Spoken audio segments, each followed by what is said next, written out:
Aliás, essa estultícia nata que muitas vezes nos torna extremamente arrogantes, ela começa na infância. Ela começa de pequenininho.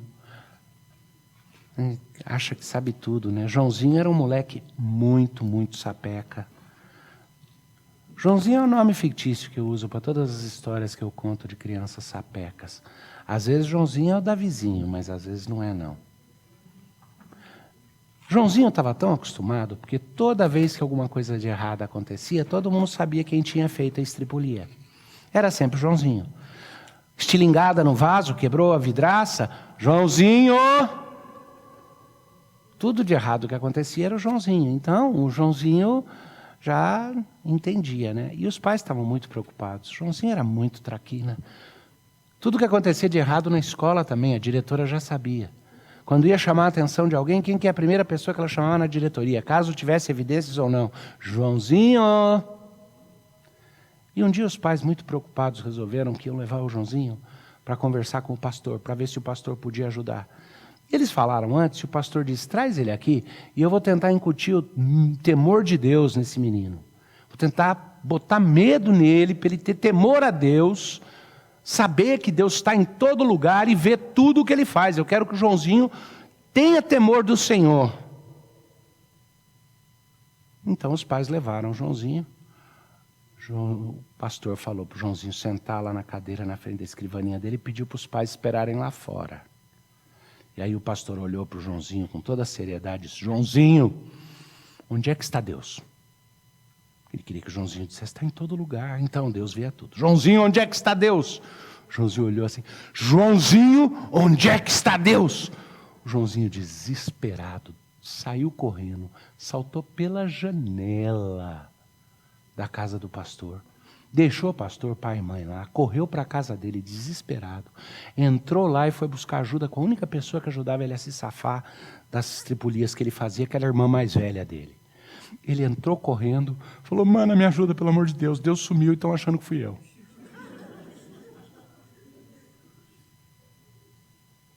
E eu confesso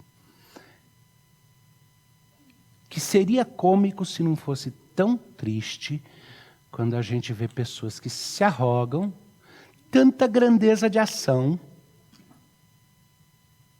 tamanha importância autodefinida, tamanha presunção, que é como o Joãozinho. Eu sou tão grande, tão terrível, Joãozinho terrível, que se o pastor está perguntando onde é que está Deus, ele desapareceu e estou achando que fui eu. Mas não é só a história de criança. O Veríssimo, José não Érico, nos contos a respeito de um certo psicanalista mais ortodoxo, freudiano do que rótulo de maisena, de acordo com a história, e nem todas as histórias ali são perfeitinhas, mas algumas delas trazem insights de muito interessantes. Num deles, o analista de Bagé recebe em seu consultório um homem que chega lá e faz o seu autodiagnóstico. Esse homem chega e diz, doutor, eu tenho megalomania. Eu já diagnostiquei minha condição, eu sou um megalomaníaco. Então, só quero que o senhor me receite alguma coisa e não precisa nem conversar comigo, porque eu já fiz o diagnóstico.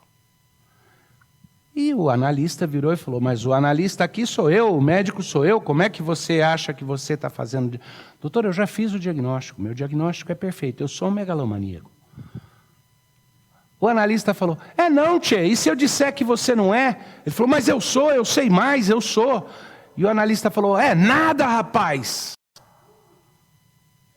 O cara falou, olha que eu mando descer fogo do céu e te destruo. O analista abriu o peito e falou, faz então, faz. E o cara falou, eu te perdoo.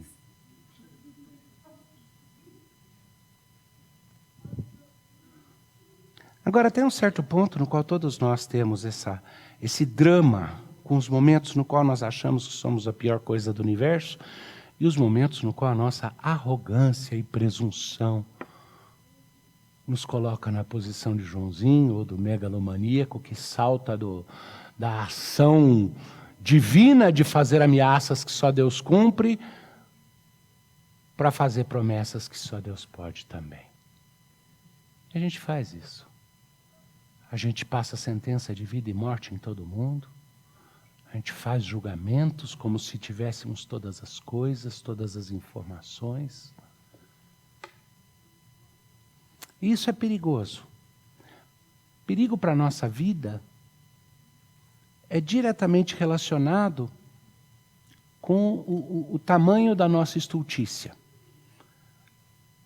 O perigo para a vida dos outros que nos cercam é relacionado com a extensão do nosso círculo de atuação.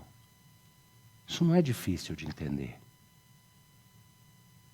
Certos pecados são pecados iguais para qualquer crente. No entanto, a Bíblia coloca que eu e você seríamos penalizados de formas diferenciadas por esses pecados, eu e você, diferente de outros irmãos e irmãs aqui, por causa da ofensa que isso causa à igreja no testemunho público. Então é um agravante a responsabilidade que temos como presbíteros do Senhor. Docente e regente, da mesma maneira. Eu quero continuar em Daniel, só que eu fiz uma inversão. Eu comecei com Daniel 4, onde eu discuti a resposta quando Nabucodonosor exigiu o falso culto, o culto a ele, e a resposta que foi dada por Sadraque, Mesaque e Abdênego, que é: nós não lhe devemos explicações quanto a isso. Depois eu voltei e eu falei sobre a estátua no domingo passado, sobre Deus dando um panorama dos passos que aconteceriam. Eu quero pular agora para o capítulo 5, eu vou precisar fazer a ponte, mas eu quero ir para o capítulo 5, e deixa eu contar o que acontece no 4, e daí vamos concentrar no capítulo 5. Então abra sua Bíblia no livro do profeta Daniel.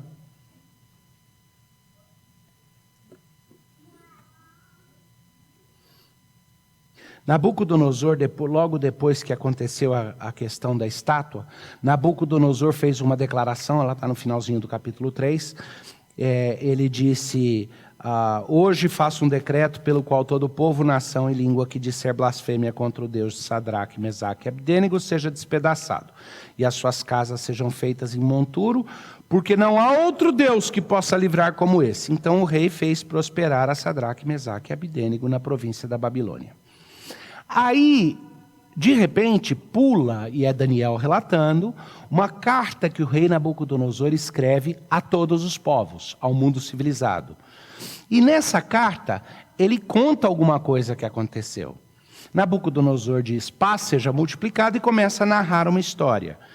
Ele disse: eu preciso fazer vocês saberem, eu preciso fazer conhecido os sinais e maravilhas que Deus o Altíssimo tem feito para comigo.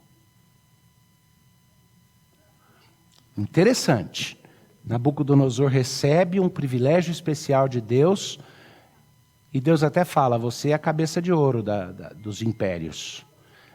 Fica orgulhoso e faz uma estátua de ouro inteira. Não quero ser só cabeça de ouro, quero ser uma estátua de ouro. E manda todo mundo adorar. Os servos do Senhor dizem: não vamos adorar essa estátua. Ele fica furioso, manda queimar na fornalha, e Deus mostra quem ele é. Aí Nabucodonosor, então, dá uma humilhada, reconhece: não há ninguém como o Deus de Israel. Só que ele sente a necessidade, e a gente não sabe quanto tempo passou, o salto que Daniel faz, porque ele pula de uma narrativa para outra. Tá?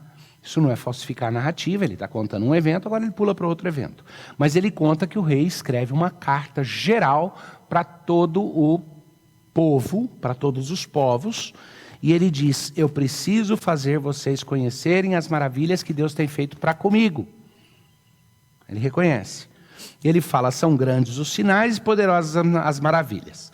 Aí ele fala: eu, Nabucodonosor, estava feliz no meu palácio, com todas as minhas vitórias, mandando em todo mundo e no mundo inteiro, e me achando o bam. De novo, depois da história da estátua. E eu estava ali em paz, satisfeito com todo o poder que eu tenho, E aí eu tive um outro sonho. E esse outro sonho me incomodou. Mandei chamar de novo para interpretarem o sonho, não aparecia ninguém que pudesse, mas finalmente Daniel, que é Belsassar, aparece e eu conto o sonho para ele. Dessa vez não precisava fazer o teste, porque já tinha feito antes. E aí ele fica todo encabulado e não quer me interpretar o sonho. E aí eu, Nabucodonosor, falei, fala homem, desembucha, qual é o significado desse sonho? E aí Daniel, então, diz assim, no versículo 19, capítulo 4 ainda, então Daniel estava atônito por algum tempo, seus pensamentos o turbavam. Então ele falou ao rei, então o rei disse a ele, não se perturbe, fale o sonho, está tudo bem, desembucha. E aí Daniel fala, na interpretação vocês já vão saber o sonho. O rei tinha visto uma árvore, então ele fala, a árvore que viste, que cresceu e se tornou forte, cuja altura chegou até o céu, que foi vista por toda a terra, a árvore és tu, ó rei. Folhagem formosa, fruto abundante, e há sustento para todo mundo, debaixo da qual os animais do campo acham sombra, e cujos ramos as aves do céu fazem morada. Tu, ó rei, que cresceste e viesse a ser forte, a tua grandeza cresceu e chega até o céu, e o teu domínio até a extremidade da terra. O Senhor é essa árvore tão frondosa, rei. O Senhor está se achando. E aí Daniel continua e diz, no entanto, no seu sonho você viu que a árvore foi cortada, derrubada por um julgamento de um vigilante do céu. E aí então Daniel diz, essa é a interpretação, ó rei, este é o decreto do Altíssimo, que virá contra o rei, meu senhor. Serás expulso de entre os homens, e tua morada será com os animais do campo, dar-te-ão a comer ervas como os bois, e serás molhado do orvalho do céu. E passar-se-ão 7 tempos por cima de ti, até que conheças que o Altíssimo tem domínio sobre o reino dos homens, e o dá a quem quer. É o seguinte, rei, Deus vai te quebrar, de novo, vai te humilhar, você vai pirar, você vai ficar louco, você vai pastar. Você vai comer grama, vai viver com os bichos. Até que você se lembre quem é o Altíssimo. Interessante que Deus está lidando com Nabucodonosor e a gente não tem evidência nenhuma de que Nabucodonosor seria um eleito, de que ele seria alguém que se salvou.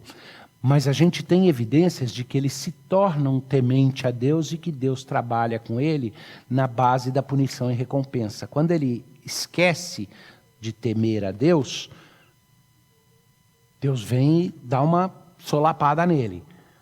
Quando ele lembra quem Deus é, ele reconhece e diz, com o Deus dos judeus ninguém mexe, porque ele é o Altíssimo. E Daniel diz, rei, o teu sonho é Deus te avisando que você vai dançar, você vai passar 7 anos pastando, você vai comer grama, você vai viver no mato.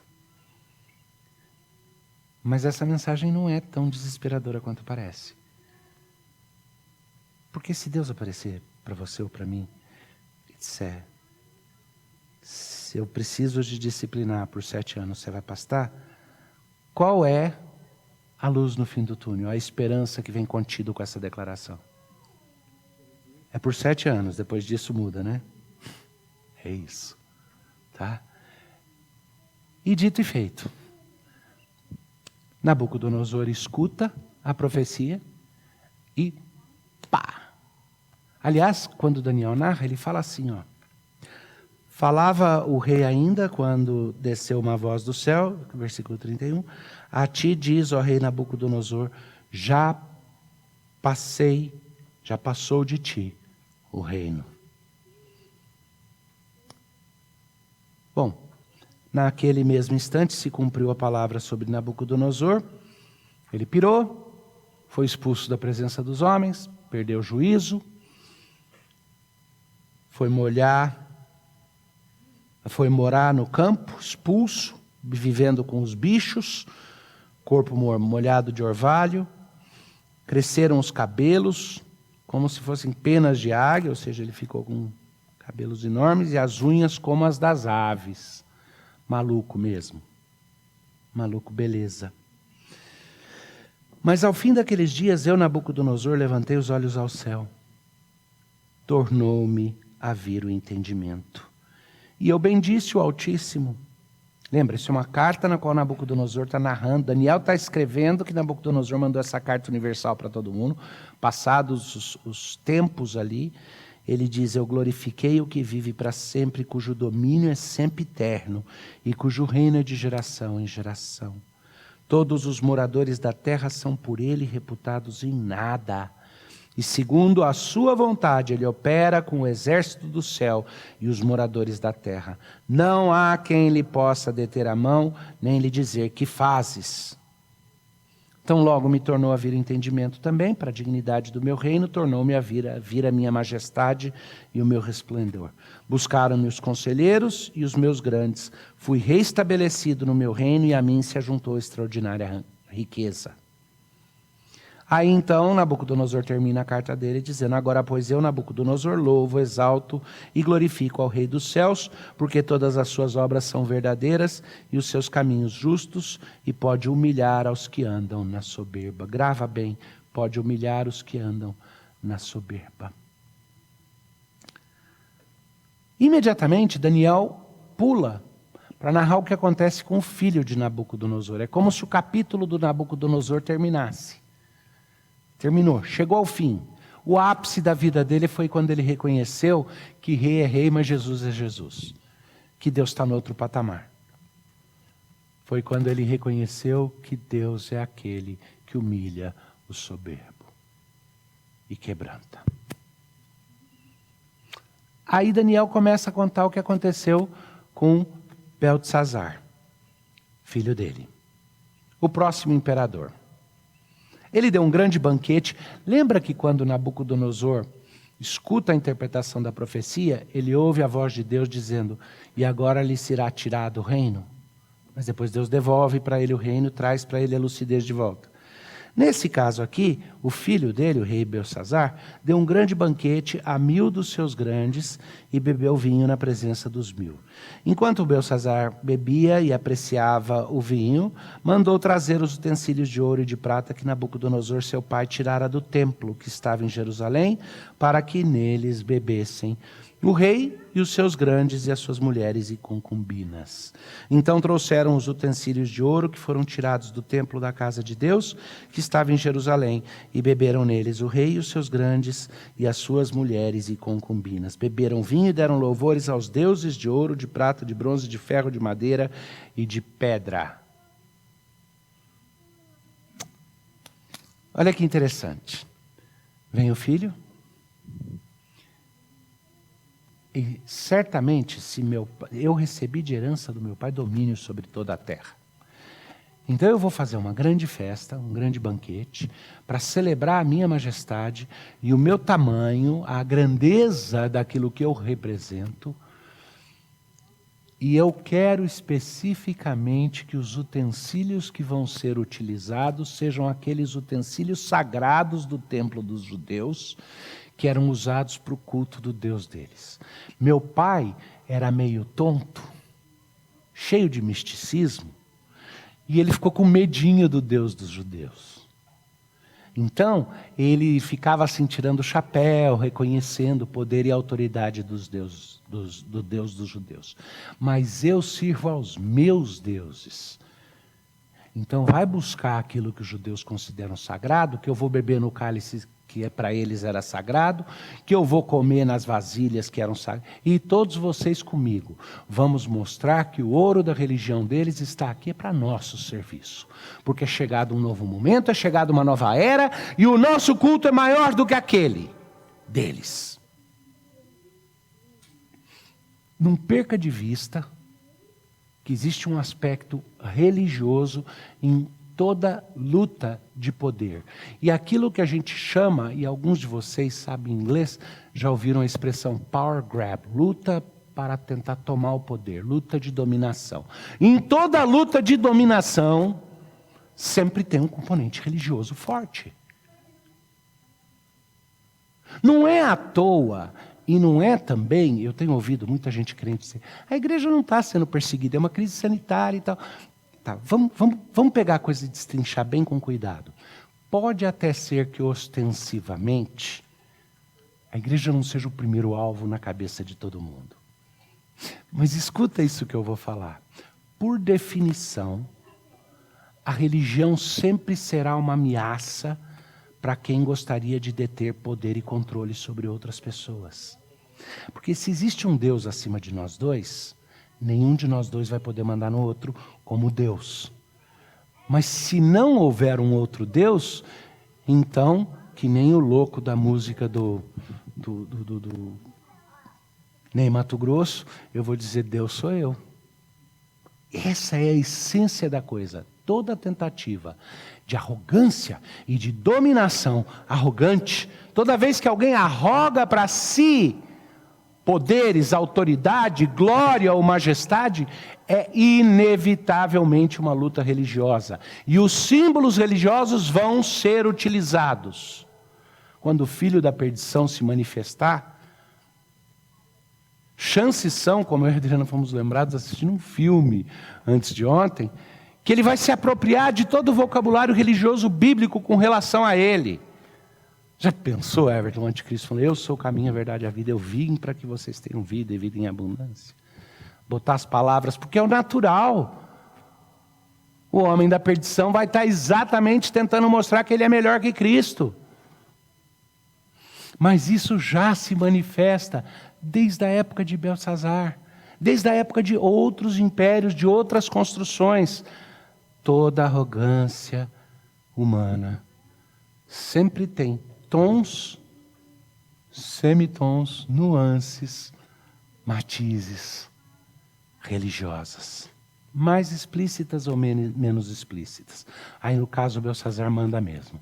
Vai e busca aquilo que os judeus achavam que é sagrado, porque eu não tenho medinho do Deus deles que nem meu pai tinha. Vamos fazer nosso bacanal aqui, usando o que os outros consideram sagrados. Talvez seja por isso que eu tenho mirado, às vezes, quando eu tenho visto pessoas cometendo impiedades profundas e se apropriando de símbolos ou de vocabulários cristãos para justificar o que é basicamente um culto idólatra da humanidade. Mas a narrativa começa. No mesmo instante, apareceram os dedos de mão de homem e escreveram defronte do candeeiro, na caiadura da parede do palácio real. E o rei via os dedos que estavam escrevendo. Grande parede branca lá, caiadona. E apareceu um dedo escrevendo na parede. Então se mudou o semblante do rei e os seus pensamentos o turbaram. As juntas dos seus ombros se relaxaram e os seus joelhos batiam um no outro. O rei ordenou em voz alta que se introduzissem os encantadores,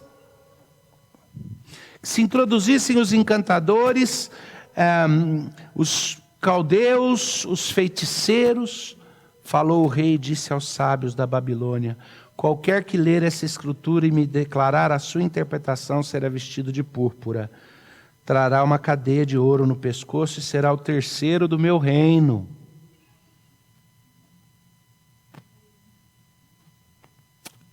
Porque era inadmissível para ele uma demonstração de poder que estava fora do seu controle.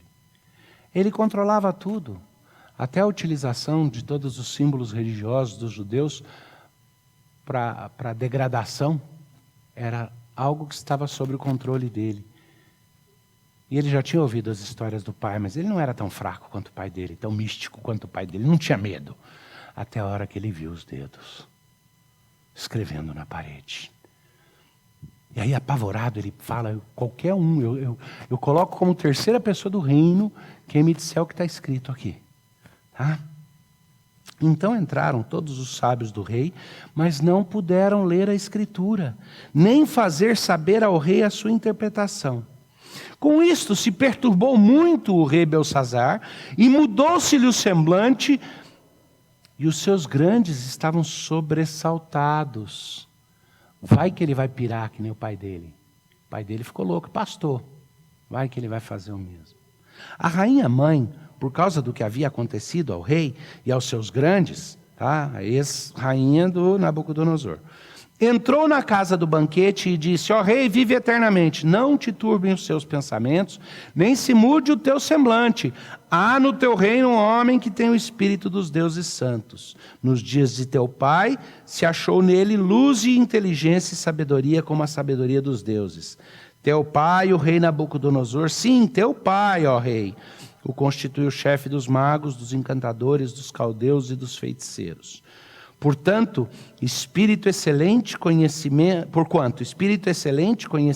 e inteligência, interpretação de sonhos, declaração de enigmas e solução de casos difíceis, se acharam neste Daniel, a quem o rei pusera o nome de Beltsazar.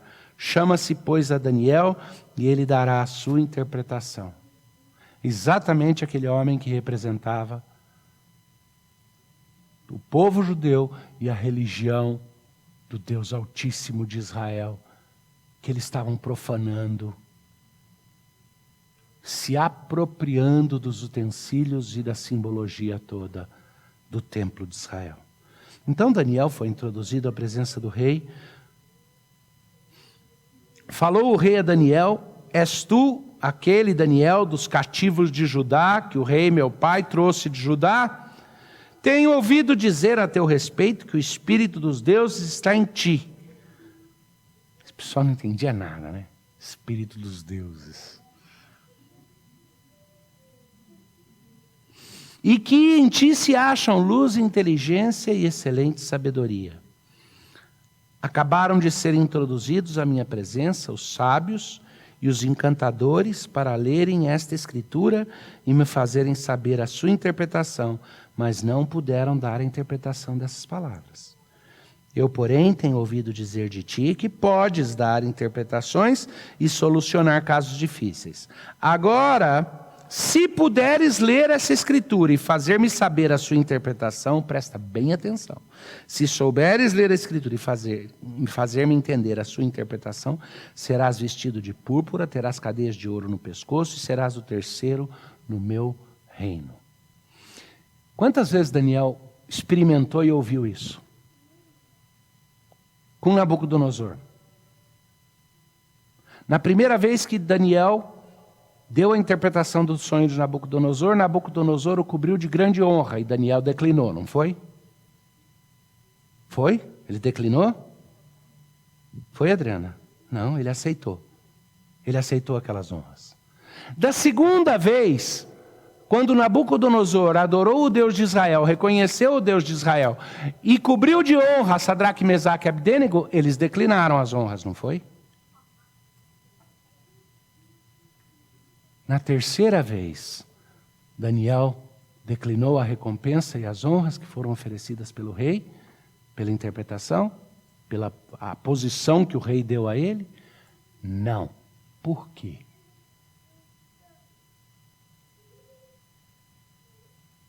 Porque aquele rei, mesmo não sendo parte do povo de Israel, mesmo não sendo um eleito, a gente não sabe, mas tudo indica que não.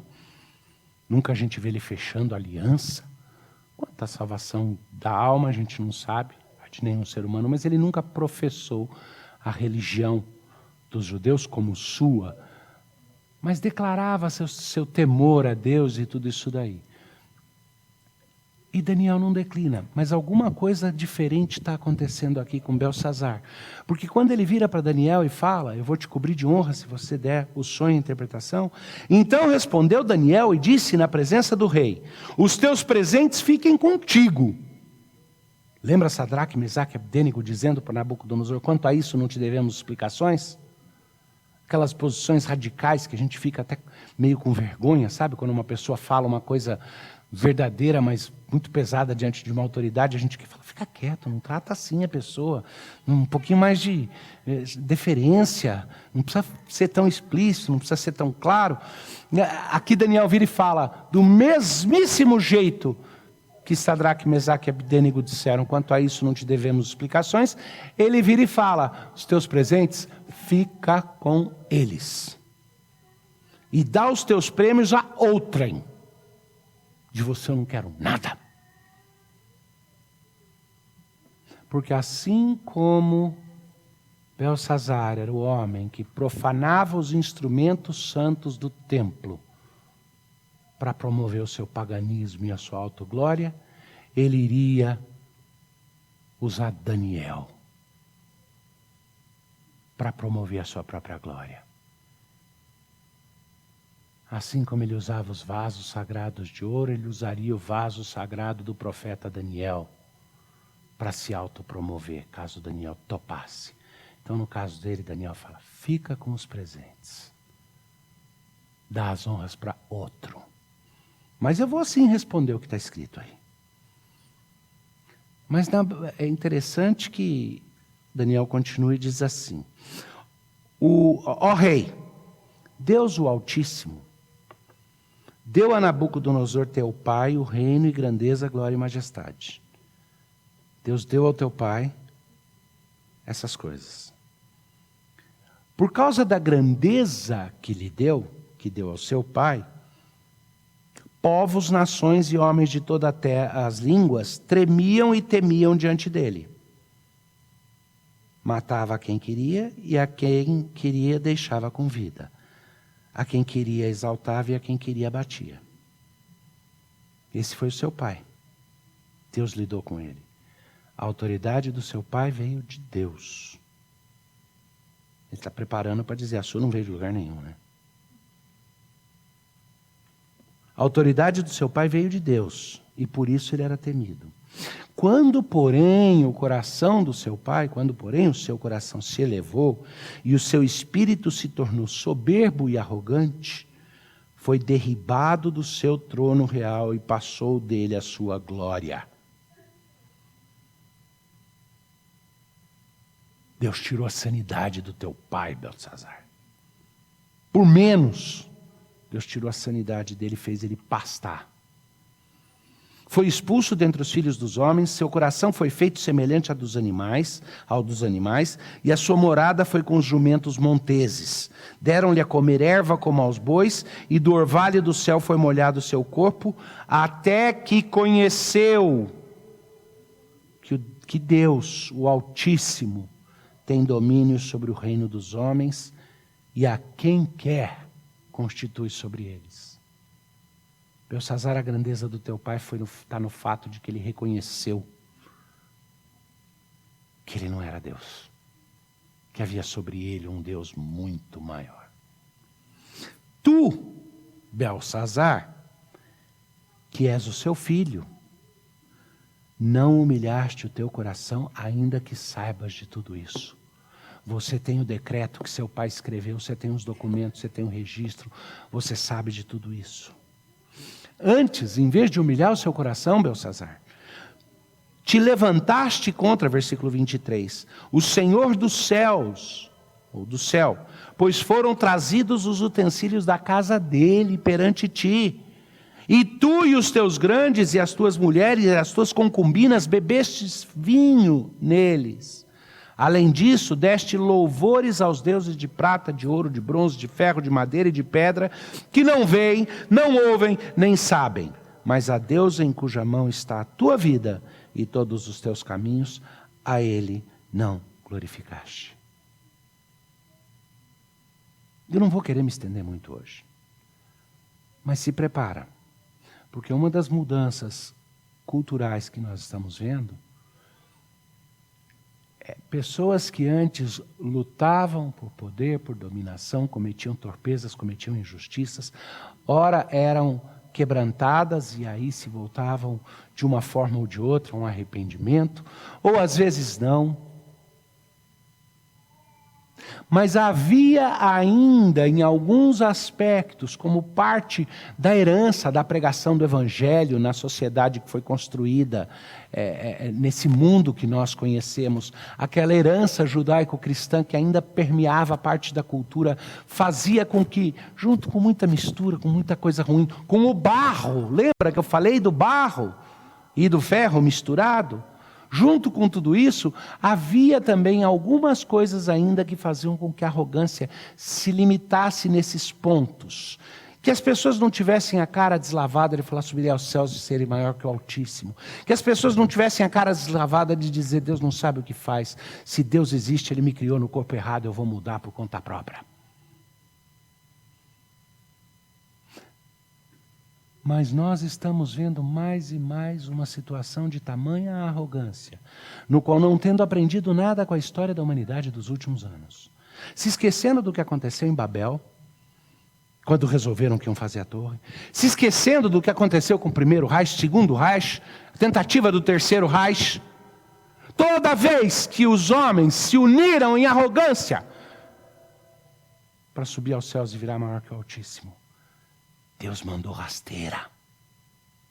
Mas um dos sinais de que a arrogância está chegando no seu ápice é quando há uma apropriação do vocabulário, da simbologia e dos conceitos religiosos que se referem somente e exclusivamente ao verdadeiro Deus. E isso é apropriado pelas pessoas na tentativa da construção de um culto próprio.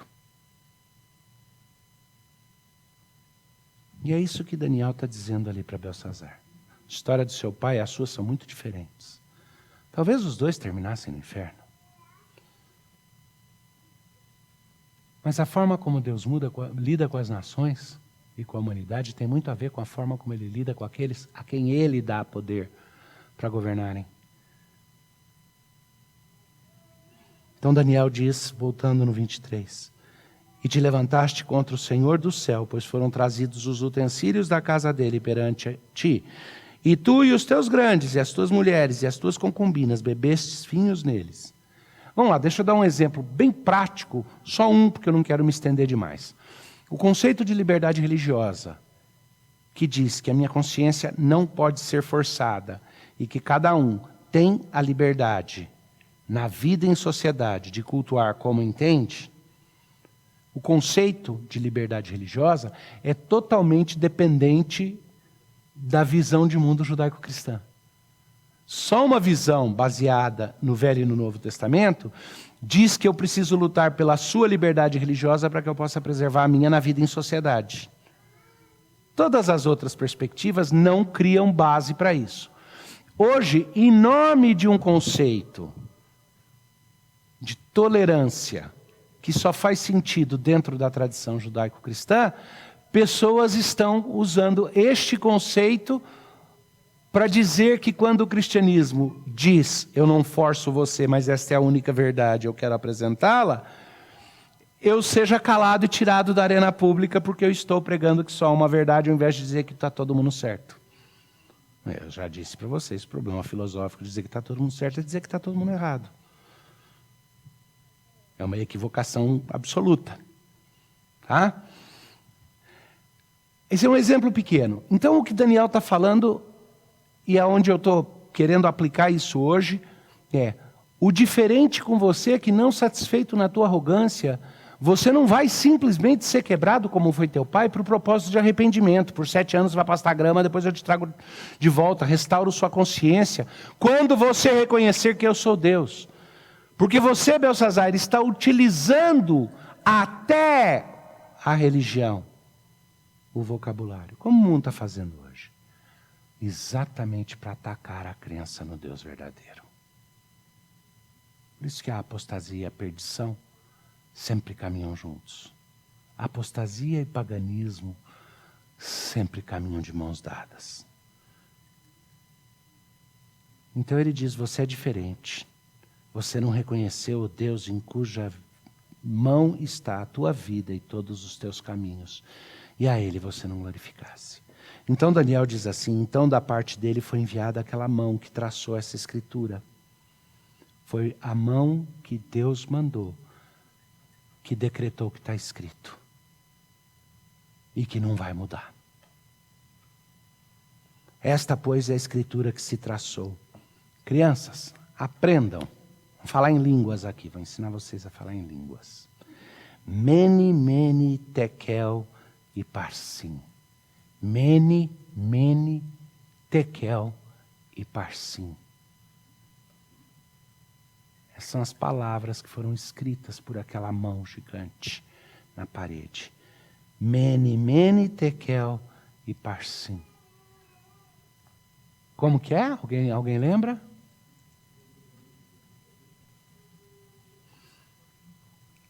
E aí então Daniel deu a interpretação. Esta é a interpretação daquilo. Mene, contou Deus o teu reino e deu cabo dele. Curto e grosso. Tekel, pesado foste na balança e achado em falta. Pérez, dividido foi teu reino e dado aos medos e aos persas. Então mandou Belsazar que vestissem Daniel de púrpura e lhe colocassem cadeia de ouro no pescoço e proclamassem que passaria a ser o terceiro no governo do seu reino. Naquela mesma noite foi morto Belsazar, rei dos caldeus. E Dario, o Medo, com cerca de 62 anos, se apoderou do reino.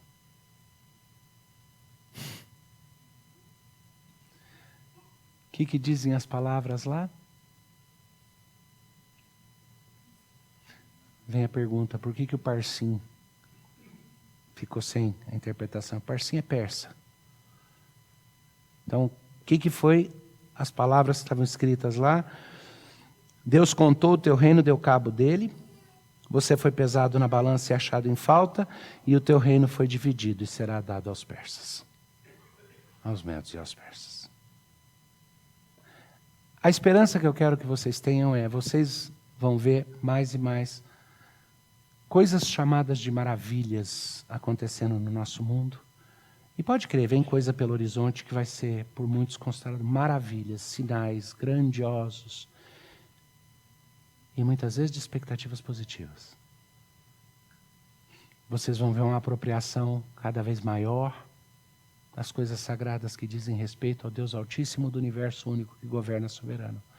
E elas vão ser colocadas a serviço ou ao louvor daqueles que se acham os donos da terra e os donos do poder. E pessoas se exaltando grandemente. Mas lembra, o reino deles está cortado. Só não sabem disso ainda. Dizem, me perdoa a referência horrível aqui, mas dizem, doutores me ajudem aí se eu estiver falando uma besteira, que no caso de uma decapitação muito perfeita, provavelmente é possível levar um tempo antes da cabeça entender o que aconteceu, depois que já foi, né? Os reinos desse mundo já foram derrotados.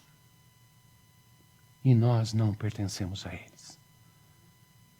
Descansa na esperança de que o reino já foi tirado das mãos daquele que engana as nações e de todos aqueles que acham que detêm o poder hoje. Eles estão pensando que estão mandando e não estão mandando mais nada. É o seguinte, eu não sei como imaginar. Imagina que você resolve comprar um grande hotel. Você compra este grande hotel aqui. Você é dono do hotel.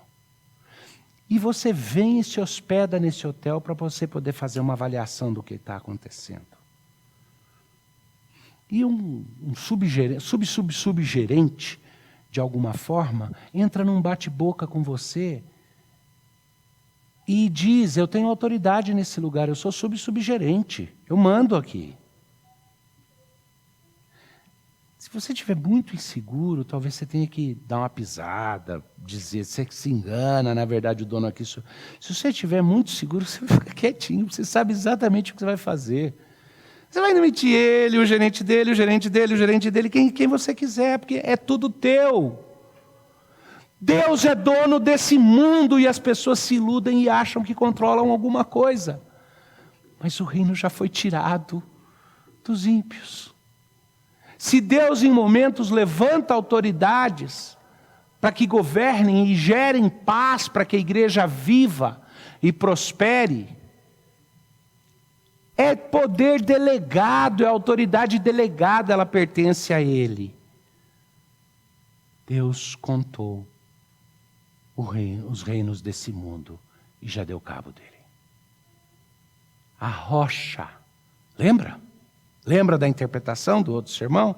A rocha cortada não por mãos humanas, já rolou a montanha e vai derrubar a estátua inteira. Tira a sua ansiedade. Nós não estamos aqui para ver quem vai ganhar o jogo. E as maravilhas supostas, por mais que tenham sabor de religião, como poder beber vinho e comer pão e carne nas vasilhas do templo de Israel. Não se contamina com isso, fica longe, porque isso é blasfêmia. As coisas de Deus pertencem a Ele somente. E quando você ouvir alguém que se exalta sobre os outros, saiba que o tempo dos impérios humanos e de Deus investindo de poder absoluto, a estátua e as partes da estátua de Daniel passou. Que não vai haver um novo Reich, um novo sacro império romano, qualquer império romano. Ninguém vai triunfar hoje, porque os reinos desse mundo tiveram seus dias contados. E a razão, esse é o tekel: pesado foste na balança e achado em falta. Mas aí eu preciso que vocês entendam. Todos nós fomos pesados na balança e achados em falta. Nabucodonosor não era flor que se cheirasse. Também foi pesado na balança e achado em falta. Mas o reconhecimento do Deus Altíssimo e o temor do Senhor permitiram que o reino dele tivesse uma pequena sobrevida. O que está mudando na nossa cultura, essa crise civilizacional, é que o temor a Deus está desaparecendo e junto com ele o amor está se esfriando no coração de quase todos. O amor está sendo transformado em algo, vamos papagaiar a Tina Turner aqui. Tinha uma música que ela dizia: o que o amor tem a ver com isso? É só uma reação química, é só uma emoção biológica. O amor está sendo reduzido à sua biologia essencial, ou às necessidades psicológicas supostas. Mas está se esfriando. Esse é o mundo no qual se fala em paz, em alteridade, em pensar nos outros, mas tudo é reduzido ou à sua simbologia religiosa e as limitações que isso traz, ou então a nova religião do naturalismo. Onde está isso aqui do pessoal começar a prestar culto a Gaia. Sabe quem é Gaia, né? Não tem nada a ver com gaiato, né? Gaia é o nome grego para a terra, é o ecoculto, o ecopaganismo que se torna cada vez mais dominante no nosso mundo. Você quer entender a teologia do ecopaganismo? Vai assistir aquele penúltimo filme do Cameron, como que chamava lá? Gente azul lá, Avatar. Quer entender o que é o culto a Gaia? Vai assistir aquilo. Esse mundo foi pesado na balança. Nós fomos pesados na balança.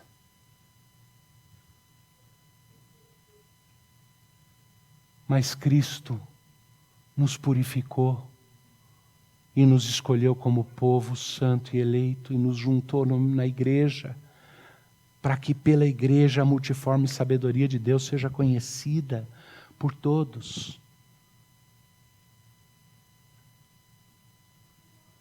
Porque se às vezes pastamos grama, porque eleitos também às vezes precisam pastar grama para cair na real, a gente ainda fala sobre Davi, quando teve de fingir de louco e pastar grama também. Mas Deus nos traz de volta para a sanidade, por intermédio do Filho Cristo Jesus dele. Não é nenhuma coisa relativa como era para Nabucodonosor, uma mera restauração da sanidade e da honra, do poder secular. É diferente. Deus nos fez co-herdeiros com Jesus Cristo de todas as coisas. Não é só que os poderes dos reinos desse mundo já passaram, mas é que fomos todos pesados na balança. O mundo foi pesado na balança, e aqueles que receberam em Cristo justificação e hoje recebem a santificação, estes são co-herdeiros com Cristo de todas as coisas. O reino vai passar deles para nós. Quem pensa que está mandando pensa que está mandando bem e não percebe que seu reino já foi cortado na raiz. Que é só uma questão de tempo. A guilhotina já bateu, a cabeça já separou do corpo, só ainda não caiu. É aqueles minutos que leva que ainda parece que está ali, pode ser que dê umas piscadinhas. Desculpa a referência tão pesada. Mas é mais que isso. Porque o julgamento que Deus fez ali e usou Daniel para revelar o que era. Lembra o mesmo Daniel que falou das estátuas e descreveu. Daniel estava vendo a transição da cabeça de ouro para o peito de prata. Vai ser tirado dos babilônicos, entregue aos persas, aos medos persas.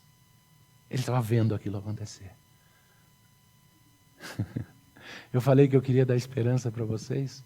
Vocês não têm ideia de quão, perdão da palavra, eu estou usando ela como um eufemismo, quão sortudos vocês são. Palavra mais adequada, quão abençoados vocês são.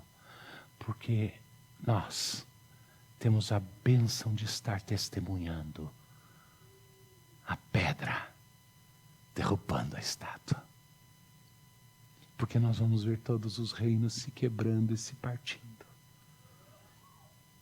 Porque é isso que a igreja representa. Ah, pastor, mas vai acontecer tudo então agora? Não sei. Não tem jeito de saber. Mas nós vivemos na fase em que a pedra, não cortada por mãos humanas, cresce, derruba a estátua e se transforma numa montanha que enche toda a terra da glória do Senhor. E é isso que nós somos. Então somos bem-aventurados. E se em outros momentos as honras e os presentes podiam até ser aceitos, nessa hora, quando os reis desse mundo tiveram os seus reinos pesados, esquadrinhados e rejeitados, quando seus corações foram pesados e não foram aprovados, quando o reino está sendo tirado das mãos deles, não se contamine. Diz, pode ficar com as suas honras e pode ficar com os seus presentes. Porque eu quero preservar a minha função de profeta, de sacerdote e de cordeiro com Cristo, para anunciar o novo reino que vem. A grande diferença é que Daniel estava olhando a transição do ouro para a prata, para baixo, certo? Nós sabemos que os reinos desse mundo foram pesados na balança e não foram aprovados. Mas que o reino não vai ser dado para os medos e para os persas, e sim para o justo juiz, o verdadeiro rei de todos os reis, o rei do universo, o Senhor Jesus Cristo, que nos comprou como povo de propriedade exclusiva com seu próprio sangue, que infundiu o seu próprio DNA em nós, quando se fez humano como nós e morreu em nosso lugar, nos justificando diante do Pai. Esse rei que declara que nós somos princesas e príncipes dele. A nós é que esse reino vai ser passado para a glória dele. Daniel exultava com a consciência de que um dia isso chegaria. E nós temos o privilégio de estar vivendo os tempos nos quais o que é antigo passa. E Deus estabelece o seu novo reino. Isso é razão para a esperança, isso é razão para a força. E especialmente, eu quero encorajá-los. Tenha piedade desse mundo, tenha piedade das pessoas que fizeram as suas pazes com tudo o que há de blasfemo nesse mundo. É justo sofrer por eles, é parte dos afetos que Deus nos deu. Mas não tenha medo. Nem dúvida. Porque Deus está produzindo algo que no final das contas vai ser bom para nós. Bom para cada um de nós individualmente. E bom para nós como povo. povo chamado para ser santo. E se para quebrar sua soberba precisar pastar um pouco e comer um pouco de grama, pede a Deus que aconteça rápido. Come o máximo que você puder. Faz de conta que tem uma quantidade certa que você pode comer de grama. Você pode demorar 7 anos pastando, ou você pode resolver comer e se entupir todinho de uma vez para passar logo. Mas se Deus resolver que nós vamos precisar experimentar isso, que seja breve, mas quebranta o seu coração antes, como nós fazemos quando tomamos a ceia do Senhor. Longe de nós a soberba. Essa soberba é inadmissível para aqueles que são julgados por causa dela e o reino tirado deles. No nosso caso, não há punição, porque Cristo já carregou. Há só a disciplina ruim de Deus trazendo a gente de volta quando a gente está soberbamente renitente. Então, qual que é o melhor jeito? Abre mão dessa soberba e anseia pelo governo daquele que tem todo o poder e toda a autoridade para nos salvar e resgatar. Amém?